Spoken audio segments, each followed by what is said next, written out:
नमस्कार विद्यार्थियों, आपके अपने YouTube चैनल आरपी कटारिया पर एक बार फिर से आपका हार्दिक अभिनंदन और स्वागत।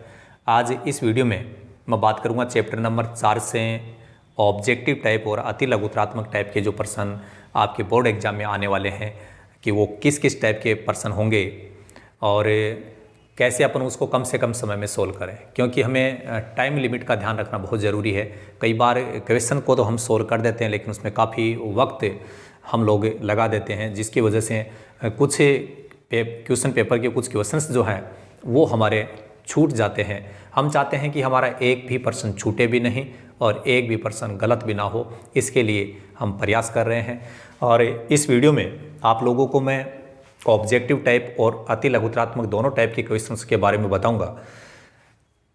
इतनी शानदार टेक्निक के साथ कि मैं बताऊंगा कि आपने आज तक ऐसी शानदार फीलिंग कभी नहीं ली होगी। आप देखेंगे कि द्विघात समीकरणों को हम बहुत ही आराम से सोल्व कर पाएंगे। कई बार तो आपको जो पेन है उसको उठा करके नोटबुक में कुछ भी लिखने की आवश्यकता नहीं पड़ेगी, केवल मौखिक भी हम इन प्रश्नों को हल कर पाएंगे। लेकिन आप लोगों से भी रिक्वेस्ट है कि अभी तक हमारे चैनल को जिन लोगों ने सब्सक्राइब नहीं किया वो सब्सक्राइब करें, बेल आइकन वाले घंटी का जो बटन है उसको प्रेस करें ताकि आने वाला हर एक वीडियो है उसका नोटिफिकेशन आप लोगों तक पहुँच पाए। साथ ही यदि आप लोगों को वीडियो अच्छा लगे, अभी मैं अच्छा नहीं बता रहा हूँ, आप वीडियो को स्टार्ट से एंड तक जरूर देखें और जैसे ही देखने के बाद में आप लोगों को ऐसा लगे कि वीडियो बहुत ही शानदार था तो वीडियो को लाइक और कमेंट करना बिल्कुल भी नहीं भूलिएगा और शेयर तो आप लोगों को करना ही है। चलिए, पहला जो क्वेश्चन है, समीकरण x square minus 4√3 x plus 9 बराबर 0 के मूल है। यहाँ पर एक टेक्निक हमारे पास में हमें पता है कि द्विघात समीकरण के दो मूल होते हैं, तो उन मूलों का योग क्या हो सकता है और उनका गुणनफल क्या हो सकता है वो अपन यहां से देख लेते हैं। देखिए, यहां पर जो संख्या इसके गुणा में 1 है, जब इसके गुणा में 1 होता है तो हमें एक बात ध्यान रखनी है, इस संख्या का चिन्ह बदलने से अपने को योग मिल जाएगा। जैसे -4√3 है, इसका चिन्ह बदलेंगे तो 4√3 होगा ना, तो वो योग हो गया। और यदि गुणनफल बताना है तो यहां पर जो संख्या आ रही है वही आपका गुणनफल है। लेकिन ध्यान रखना, ये तभी है जब यहां पर इसके गुणा में 1 आ रहा हो। यदि 1 के अलावा है तो वो संख्या इसके बटे में लिख करके चिन्ह बदलना है और इसके बटे में लिखना है लेकिन इसका चिन्ह नहीं बदलना है। योगफल यहां से मिलेगा, गुणनफल यहां से मिलेगा, इसका चिन्ह बदलना पड़ेगा और उसके बटे में यहाँ जो संख्या उसको लिखना होता है। यहाँ 1 होने के कारण मैं बता रहा हूँ कि मैं 1 लिख नहीं रहा हूँ, क्योंकि 1 का कोई मतलब नहीं है नीचे बटे में लिखने से। तो यहाँ इसका जैसे ही चिन्ह हमने बदला, चिन्ह बदलते ही हमें योग मिल गया।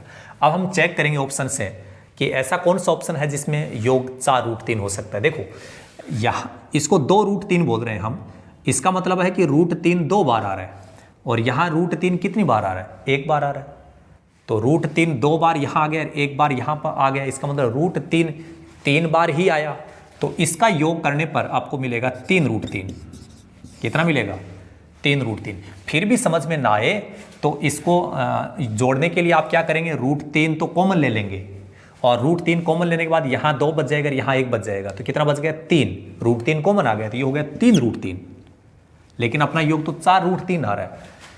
ये 3√3 जब आप बार बार बोलोगे 3√3 3√3 3√3 और आप अपने आप से पूछोगे कि कितने √3, तो जवाब आएगा 3√3। ये √3 कितनी बार? 1 बार। ये √3 कितनी बार? 3 बार। तो √3 जुड़ने के बाद कितनी बार आएगा? √3 4 बार आएगा। तो ये आपका ऑप्शन बी है, वो राइट हो जाएगा। आगे वाले ऑप्शन में हमें जाने की जरूरत नहीं है। समीकरण x square minus 9x plus 18 बराबर 0 के मूल है, वही टेक्निक है। यहाँ से इसके गुणा में 1 है तो अपने को यहाँ से सीधा योग मिल जाएगा। यहाँ जो संख्या आ रही है उसका चिन्ह बदल दो, यहाँ -9 आ रहा है, उसका चिन्ह बदलेंगे तो प्लस का 9 हो जाएगा। तो इस समीकरण के अनुसार हमारा योग कितना आ रहा है? 9 आ रहा है। कितना आ रहा है भाई? 9 आ रहा है। अब जोड़ के बता दो कि कहाँ पर योग 9 आ रहा है। प्लस का 9 आना चाहिए, ध्यान रखना, क्योंकि हमने इसका जो योग प्राप्त किया वो प्लस का 9 आ रहा है। अरे इन दोनों को जोड़ने पर प्लस का 9 आ गया ना। अब कई कह रहे हैं कि आगे आ गया, तो आगे नहीं आएगा। यहाँ तुम इन जोड़ के देखोगे तो प्लस का 3 ही आएगा, इन दोनों को जोड़ोगे तो माइनस का 3 आएगा, इन दोनों को जोड़ोगे तो माइनस का 9 आएगा। तो बताओ प्लस का 9 कहाँ पर बना? यहाँ पर बन गया ना। तो ये आपका ऑप्शन ए राइट हो गया। कैसे पता चला, फिर से सुन लो। यहाँ जो संख्या आ रही है उसका चिन्ह बदलने से हमें योग मिल जाता है। किसका योग? मूलों का योग। द्विघात समीकरण में दो मूल होते हैं, उन दोनों मूलों का योग अपने को यहाँ से मिल गया। अब चेक कर लो कि वो जो योग हमने यहाँ से मिला है वो योग कहाँ पे सेट हो रहा है। तो ये आपका ऑप्शन ए में मिल रहा था। क्वेश्चन नंबर 3, समीकरण 2x² - 3x - 12 = 0 का विविक्त कर कितना होगा। और आपको मैं बता दूं, विविक्त इससे पहले हम एक वीडियो आपके चैनल पे अपलोड कर चुके हैं, उसमें हमने इस चैप्टर के बारे में हर एक चीज़ बारीकी से बताया। आप उस वीडियो को जरूर देखना। यदि अभी तक भी आप लोगों ने इस वीडियो को नहीं देखा तो उसका लिंक है, हम आपको डिस्क्रिप्शन बॉक्स में उपलब्ध करवा देंगे, वहाँ जाकर भी आप उस वीडियो को देख सकते हैं।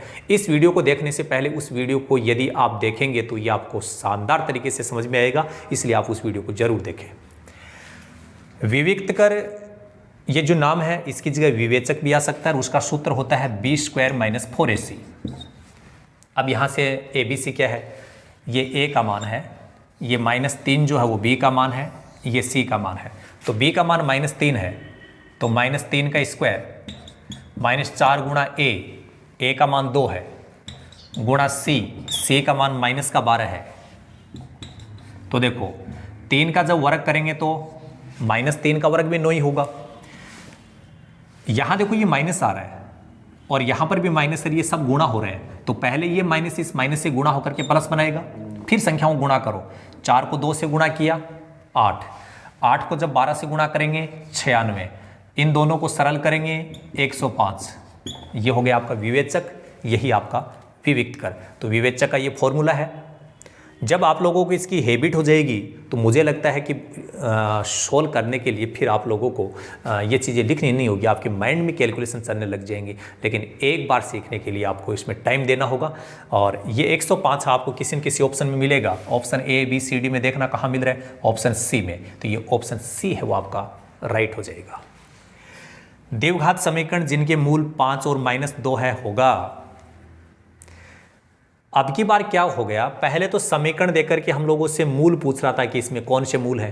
अब कह रहा है मूल तो हम दे रहे हैं लेकिन इन दो मूलों से कौन सा समीकरण बनेगा।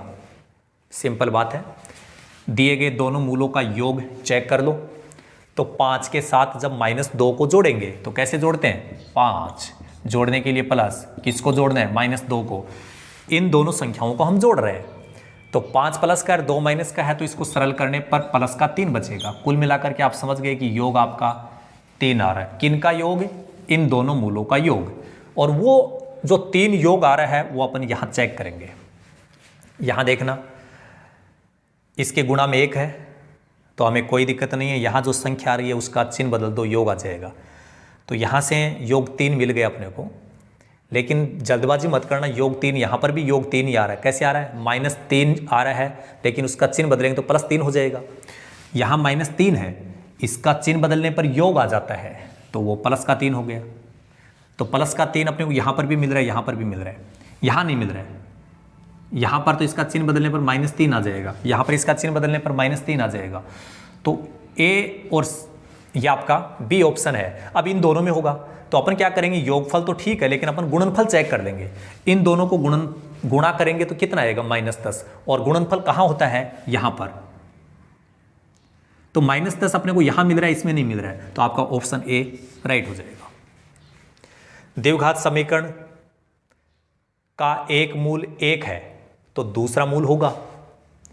कोई बता सकता है क्या कि इस समीकरण से मूलों का योग कितना है।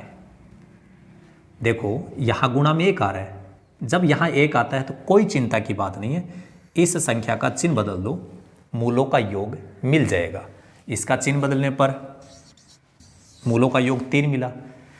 कितने मूलों का, 2 मूलों का, जिसमें से एक मूल आपको 1 बता रखा है। अब ये बताओ, एक मूल तो 1 है, दूसरा मूल क्या होना चाहिए कि 1 में उसको जोड़ने पर 3 हो जाए। तो 1 के साथ किसको जोड़ने पर 3 होता है, 1 के साथ 2 को जोड़ने पर 3 होता है। तो एक मूल तो 1 हो गया, दूसरा मूल 2 हो गया, इन दोनों का योग 3 आ रहा है। यहाँ समीकरण में जब हम चेक करते हैं तो मूलों का योग कितना आ रहा है, 3 ही तो आ रहा है। तो इसके लिए आपका ऑप्शन सी है वो राइट हो जाएगा। इसी टाइप से बाकी की जो क्वेश्चन हैं, बहुत सारे इसी टाइप के नए नए क्वेश्चन आपको मिलेंगे, उन क्वेश्चन को भी हम देखेंगे। आप लगातार इस वीडियो में बने रहें आप लोगों से बार बार एक ही गुजारिश है कि जब आप लोग भरपूर हम लोगों को सपोर्ट करेंगे तो निश्चित ही हम लोगों को दायित्व बनता है कि हम भी आपको उससे भी कहीं अधिक बहुत कुछ नॉलेज देने का प्रयास करेंगे। हमें आने वाले समय में इस एकेडमिक एजुकेशंस के वीडियो से हट कर के साथ साथ कंपटीशन एग्ज़ाम के लिए भी वीडियो लेकर के आएंगे। अलग अलग टाइप के अलग अलग कंपटीशन एग्ज़ाम हैं, उन सब के लिए हम वीडियो लेकर के आने वाले हैं। तो आपके साथ तैयारी करने वाले जो लोग हैं उनको आप ज़रूर बताइएगा कि आप इस चैनल से जुड़ें या इस चैनल पे आपको कॉम्पिटिटिव लेवल की सामग्री भी उपलब्ध होने वाली है। प्रश्न संख्या 6, इसमें यदि इसी टाइप के बाकी प्रश्नों के लिए हम बात करें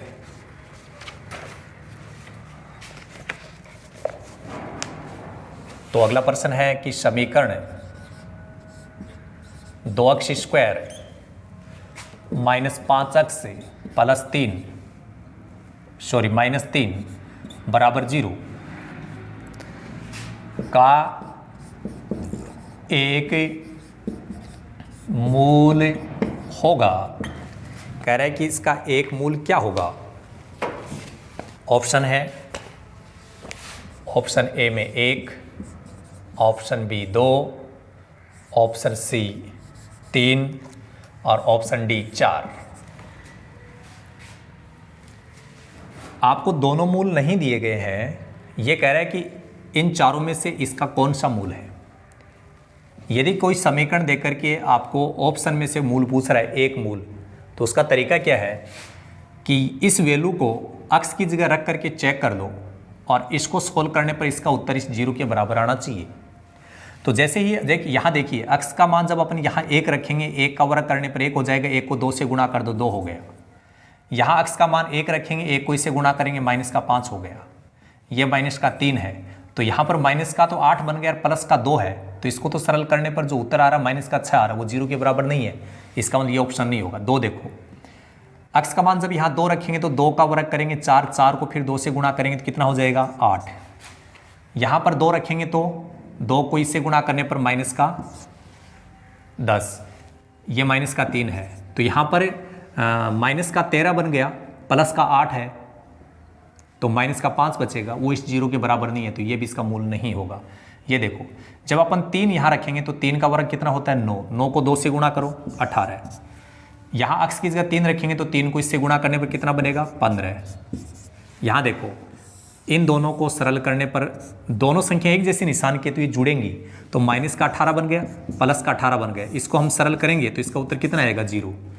तो इसमें से किस मान के लिए ये द्विघात समीकरण का हल है वो 0 बन रहा है, तो इसके लिए बन रहा है, तो ये आपका ऑप्शन सी राइट हो जाएगा।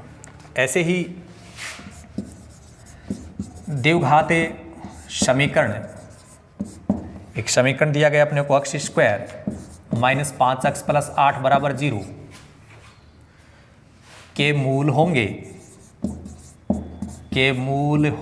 मूलों की प्रकृति पूछी जा रही है यहाँ पर कि इसके मूल कैसे कैसे होंगे। नंबर 1, वास्तविक एवं समान। ऑप्शन बी, वास्तविक और असमान। ऑप्शन सी, वास्तविक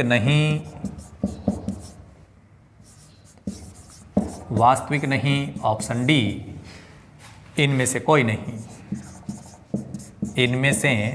नहीं। पिछले वीडियो में, इस वीडियो से पहले हमने एक वीडियो बना रखा है, डाल रखा आपके यूट्यूब चैनल पे, उसको आप ज़रूर देखें। वहाँ पर मूलों की प्रकृति बताई थी। मूलों की प्रकृति बताने के लिए आपको एक विवेचक का सूत्र काम में लेना पड़ता है, b² - 4ac। यहाँ पर b की वैल्यू क्या होगी -5। यहाँ x के गुणा में जो वैल्यू आ रही है वो b होता है, तो b की जगह -5 रखेंगे। 4 गुणा ac, x स्क्वायर के गुणा में आता है वो a होता है, तो x स्क्वायर गुणा में 1 है, ये c होता है। अब इसको सरल कर दो, -5 का वर्ग करेंगे 25, इन सब को गुणा करेंगे तो ये आ जाएगा 32। 25 में से 32 घटाएंगे -7, उत्तर कितना आ रहा है उससे मतलब नहीं है, हमें देखना है कि आपका जो उत्तर आ रहा है वो धनात्मक आ रहा है, ऋणात्मक आ रहा है या जीरो आ रहा है, कैसा आ रहा है। यदि आपका उत्तर ऋणात्मक आ जाता है तो वो मूल कभी भी वास्तविक नहीं होते हैं, और वास्तविक नहीं होते हैं तो ऑप्शन हो गया ये राइट। मान लीजिए आपका उत्तर धनात्मक आ जाता तो मूल वास्तविक होते, लेकिन दोनों असमान होते, दोनों अलग अलग होते। ये चीज़ें हम पहले बता चुके हैं, ऑप्शन बी राइट हो जाता। हो सकता है मान लो इसको सरल करने पर इसका उत्तर जीरो आ जाता। यदि विवेचक का उत्तर जीरो आ जाता है तो मूल कैसे होते हैं, वास्तविक होते हैं, समान होते हैं। एक ही प्रश्न में हमने 3 प्रश्न आपको बता दिए। इससे पिछले वीडियो में हमने बताया भी था कि हम जो बात बता रहे हैं यदि आप उनको सीख लेते हैं तो आपको आगे जाकर की प्रॉब्लम नहीं आएगी। तो जिन लोगों ने अभी तक नहीं देखा आप उस वीडियो को जरूर देखें। क्वेश्चन नंबर 8, समीकरण x + 5 इंटू x - 6 = 0 में x का मान है option A 5, option B 6, option C 30, option D -1। कैसे पता चलेगा? बिल्कुल सिंपल बात है, ये अक्स की जगह रख के देखेंगे। कहीं पे भी अक्स की जगह यदि अपन इसको रखें तो यहाँ तो बनेगा कितना, अक्स की जगह 5 रखने पर ये तो 10 बन जाएगा, और यहाँ अक्स की जगह 5 रखने पर ये -1 बनेगा। कुल मिलाकर के 0 नहीं बन रहे हैं। यदि अपन अक्स की जगह 6 रखें तो ये तो 11 बन जाएगा, लेकिन यहाँ 6 रखते ये 0 बन गया, और 0 जैसे इससे मल्टीप्लाई होगा तो 0 आ जाएगा।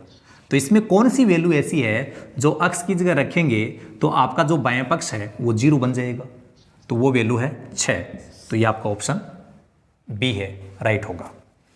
ऐसे ही जैसे मान लीजिए x² बटे 4 = 9 के मूल हैं, इसके ऑप्शन आपको दे दिए 6 0, option B -6 0, option C +-6, option D +-36। बहुत सिंपल क्वेश्चन है, लेकिन परीक्षा में क्या होता है कि हम फास्ट होते हैं और फास्ट होने के कारण क्वेश्चन गलत हो जाता है। ऐसा नहीं होना चाहिए। इस 4 को इधर गुणा कर दो, क्रॉस मल्टीप्लाई 36 हो जाएगा। तो x² का मान कितना हो गया, x² का मान 36 हो गया। इसका वर्ग हटाएंगे तो इधर वर्गमूल करेंगे 36 का, लेकिन द्विघात समीकरण होने के कारण 2 मूल आने चाहिए, और 2 मूल तभी आएंगे जब यहाँ +- का चिन्ह लगाएंगे। वर्ग हटाते हैं, वर्गमूल करते हैं, +- का चिन्ह आएगा, तो +- तो है ही। 36 का वर्गमूल कितना हो जाता है, 6। तो आपका उत्तर होना चाहिए +-6। कहाँ पे मिल रहा है, ऑप्शन सी। ऑप्शन सी का मतलब है करेक्ट। ये राइट हो गया ना, ऑप्शन सी राइट हो गया आपका। अब एक लास्ट ऑब्जेक्टिव टाइप का क्वेश्चन है, वो मैं बता रहा हूँ, और उसके बाद में भी ऐसा नहीं लास्ट है, लास्ट नाम ही है। इसके अलावा भी अपन और भी क्वेश्चन इस वीडियो में बताएंगे।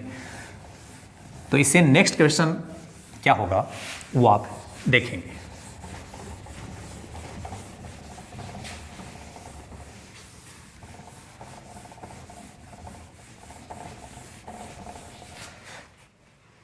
अगला प्रश्न है, द्विघात समीकरण ax², द्विघात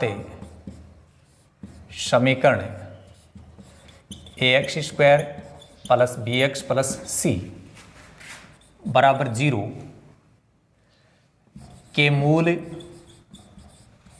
के मूल समान होंगे यदि option A b² = 4ac, option B b² = -4ac, option C b² = ac, और ऑप्शन डी इनमें से कोई नहीं। ऑप्शन पे जाने से पहले हमारे माइंड में आना चाहिए कि विवेचक का फॉर्मूला जो होता है उससे 2 चीज़ों का पता चलता है। एक तो मूलों का अस्तित्व होगा या नहीं होगा, अस्तित्व का मतलब मूल हम ज्ञात कर पाएंगे या नहीं ज्ञात कर पाएंगे। दूसरी बात, प्रकृति कैसी होगी मूलों की, इसके लिए विवेचक का सूत्र काम में लेते हैं, और ये बात हम पहले बता चुके हैं। तो यदि विवेचक b² - 4ac को सरल करने पर उत्तर 0 आता है, इस कंडीशन में ही मूल क्या होते हैं, समान होते हैं। अब ये जो कंडीशन है, ये कंडीशन आपको किसी भी ऑप्शन में डायरेक्ट नहीं मिल रही है, लेकिन आप माइंड लगाइए, यदि इस पद का इधर अपन पक्षांतरण कर दें तो ये 4ac जो माइनस का था इधर राइट हैंड साइड में जाकर के वो क्या बन जाएगा, प्लस का बन जाएगा। तो b² = 4ac ये आपको कहीं ना कहीं ऑप्शन में मिलेगा, और वो आपका ऑप्शन ए है, वो राइट हो जाएगा। इसके अलावा और भी क्वेश्चन हैं, वो आपके बीच में आएंगे। हम देख सकते हैं कि इस टाइप के क्वेश्चंस है और हम कैसे कैसे कर सकते हैं। इसके अलावा अगला क्वेश्चन, किसी द्विघात समीकरण के अधिकतम मूलों या शून्यकों की संख्या कितनी होगी, ये प्रश्न भी आ सकता है। कितनी होगी? द्विघात है तो उसके 2 से ज़्यादा मूल नहीं हो सकते। द्विघात है तो उसके 2 से ज़्यादा मूल नहीं हो सकते। तो हो गया उसका उत्तर ये, किसी भी द्विघात समीकरण के मूलों की या शून्यकों की अधिकतम संख्या कितनी होगी, 2। इसका उत्तर है 2। अब ऑप्शन में आता है तो भी आपको याद रहेगा, तो ऑप्शन में जहाँ पर भी 2 मिला वो राइट हो जाएगा। या वो अति लघुत्रात्मक टाइप का प्रश्न आ रहा है तो भी आप हल कर दोगे। इसके अलावा एक नए टाइप का प्रश्न है आप लोगों के लिए, यदि द्विघात समीकरण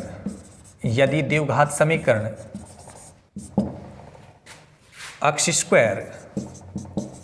3x - 10 = 0 के मूल अल्फा तथा बीटा है, तो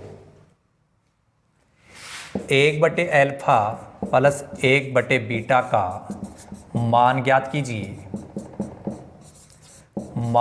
कीजिए। इसके लिए क्या करना है, ये जो 2 मूल आपको दिए गए हैं, एक तो अपन मूलों का योग प्राप्त करेंगे, एक गुणनफल। मूलों के योगफल का सूत्र होता है -b/a और गुणनफल का सूत्र होता है c/a। घटिया बाबू आयो कब आयो, याद रख लेना। आगे देखो, अब हम सीधा बता दूं, इसके गुणा में 1 आ रहा है तब आराम है, इसका चिन्ह बदल के लिख दो, योग आ जाएगा। माइनस का 3 था, प्लस का 3 लिख दिया, योग हो गया। यहाँ जो संख्या आ रही है उसको लिख दो, गुणनफल हो गया। लेकिन यदि यहाँ अक्स के गुणा में 1 के अलावा कुछ भी संख्या आ रही है तो वो संख्या इनके बटे में भी आएगी, ये जरूर ध्यान रखना। इतना तो हमने ज्ञात कर लिया, लेकिन अपने को मान पूछा है इसका 1/α + 1/बीटा का, तो क्या होगा, 1/α + 1/बीटा को पहले हम एलसीएम लेके हल करेंगे, तो ये हो जाएगा बीटा + अल्फा। देखो बीटा + अल्फा लिखो चाहे अल्फा + बीटा, एक ही बात है। तो इन दोनों का जो योग है अपने को यहाँ पर कितना मिल रहा है, 3। अल्फा इंटू बीटा का मतलब क्या हुआ, गुणनफल। गुणनफल हमारे पास में कितना है, -10 हो गया। तो इसका आंसर ये हो जाएगा -3/10। ऐसे ही और भी यदि क्वेश्चन हम जानना चाहते हैं तो आप इस वीडियो में बने रहें। कई व्यूवर्स देख रहे हैं उनकी हम तो बने हुए हैं, लेकिन सर आप किधर चले गए। मैं कहीं नहीं जाने वाला हूं, मैं आपके पास में ही यही हूं और जस्ट आपके सामने आ चुका हूं। तो चलिए देखिए, अगले जो क्वेश्चन है वो भी इसी टाइप के ब्रांडेड क्वेश्चन होंगे।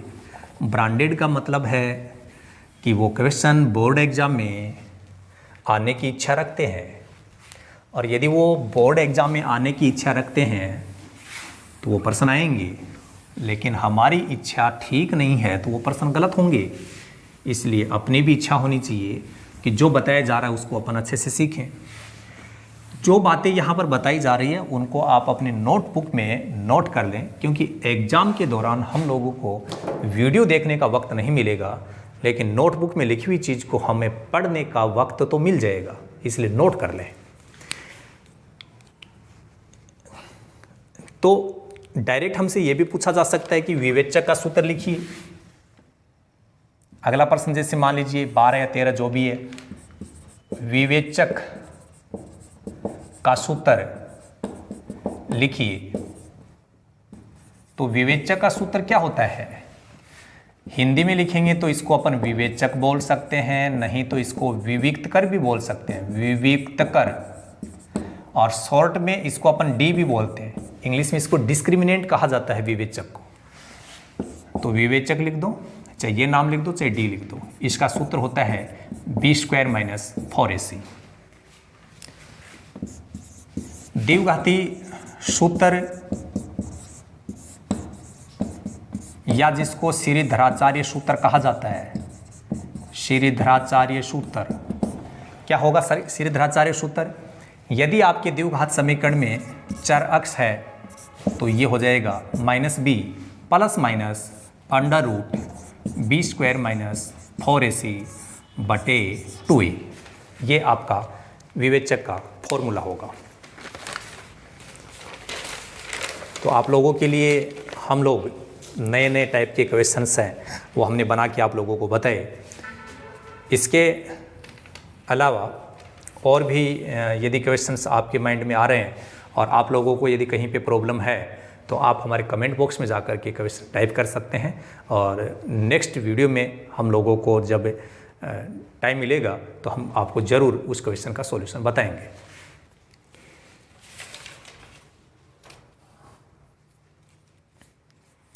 एक बात मैं फिर से थोड़ी सी दोहरा देता हूँ कि द्विघात समीकरण को हल करने के लिए 3 विधियाँ हैं। इसके बारे में हमने पिछली वीडियो में बात की है, गुणनखंड विधि, पूर्ण वर्ग विधि और द्विघाती सूत्र। तो ये प्रश्न भी आपके आ सकता है, और यदि पूर्ण वर्ग विधि से किसी प्रश्न को हल करना चाहते हैं तो उसके लिए 2 घात वाला जो पद आ रहा है, जैसे अक्ष स्क्वायर आ रहा है, तो उसका गुणांक +1 होना चाहिए। यदि +1 नहीं होता है तो हम लोगों को बनाना होता है। तो इस वीडियो में हम लोगों ने अति लघुत्रात्मक टाइप के जो क्वेश्चन हैं उनके बारे में भी आप लोगों को बताया, और इसके अलावा भी हम कुछ बात करने वाले हैं कि कैसे कैसे प्रश्न हो सकते हैं।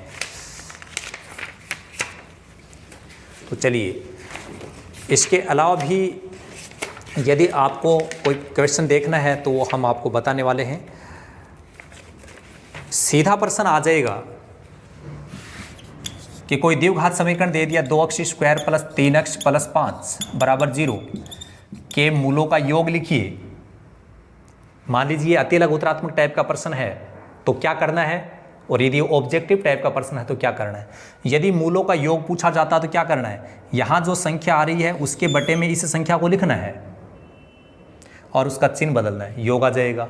और इस संख्या के बटे में इसको लिखना है, योग गुणनफल आ जाएगा, चिन्ह नहीं बदलना है। योग ज्ञात करने के लिए इसके बटे में इसको लिखने के बाद चिन्ह बदलेंगे, गुणनफल ज्ञात करने के लिए इसके बटे में इसको लिखेंगे लेकिन चिन्ह नहीं बदलेंगे। लेकिन यदि अति लघुत्रात्मक टाइप का प्रश्न है तो हम मान लेंगे कि माना 2 शून्यक जो हैं वो एक अल्फा है तथा दूसरा बीटा है। इसने पूछा है दोनों का योग, इसका मतलब अल्फा + बीटा पूछ रहा है। योग का फॉर्मूला होता है -b/a, -b/a। और अब सूत्र की कोई ज़रूरत नहीं है, यहाँ जो संख्या आ रही है उसके बटे में इसको लिख दो, 3/2, चिन्ह बदल दो, ये आपका उत्तर हो गया, ये योग हो गया। यदि गुणा पूछ ले तो आपको लिखना है अल्फा × बीटा, सूत्र लिखना है c/a। आप कहेंगे सर आप तो डायरेक्ट ही आंसर बता रहे हो, सूत्र फिर क्यों लिख रहे हो? सूत्र इसलिए लिख रहे हैं ताकि एग्जामिनर हमारे नंबर नहीं काट ले। समझ में आ रही बात? इसलिए हमने फॉर्मूला लिखा, फिर गुणनफल के लिए इसके बटे में इसको लिखना है, तो ये हो गया गुणनफल 5/2। तो लगभग ऑब्जेक्टिव टाइप के जो प्रश्न हैं, अति लघुत्रात्मक टाइप की जो काम के शानदार प्रश्न थे, उन प्रश्नों के बारे में हमने आपको बता दिया है। और नेक्स्ट वीडियो में हम आपके लिए नया मैटर लेकर के उपलब्ध होंगे। इस वीडियो में केवल इतना ही। So thank you so much, all the best, be positive always.